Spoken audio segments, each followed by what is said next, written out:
კაცი არ უნდა იყოს მონა, თუნდაც ოქროს გალიაში. ეხლა კი გაშინა არსება.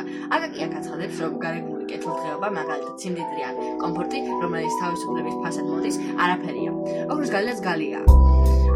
როგორი მდიდარი არ უნდა იყოს.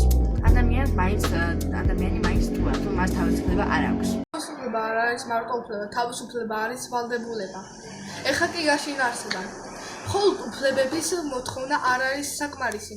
თავისუფალ ადამიანს აქვს ვალდებულება, იყოს პასუხისმგებელი, იცავდეს სხვადასხვა უფლებებს და იბრძოლდეს სამართლიანობისთვის.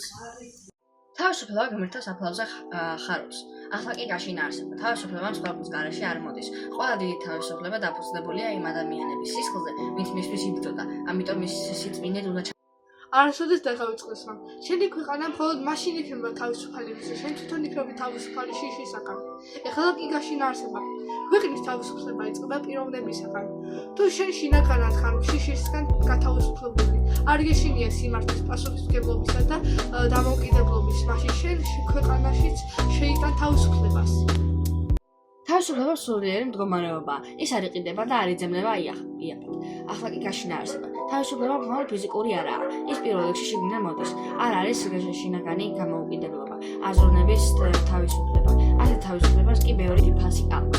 ამას იურად ვერ მოიპოვება. უკეთესია სიკვდილი თავისუფლებისთვის, ვიდრე სიცოცხლე მონობაში. ეხლა კი გაშინა არსება. ამ სიტყვებით ქაქუცა ხაზს უსვამს, რომ ღირსეული სიკვდილი თავისუფლებისთვის ბრძოლაში ბევრად უკეთესია მონურ არსებობაზე. ეს მოწოდება გმირებისკენ და მსხვერპლებისთვის მზადყოფნისკენ, როდესაც საქმე თავისუფლებას ეხება.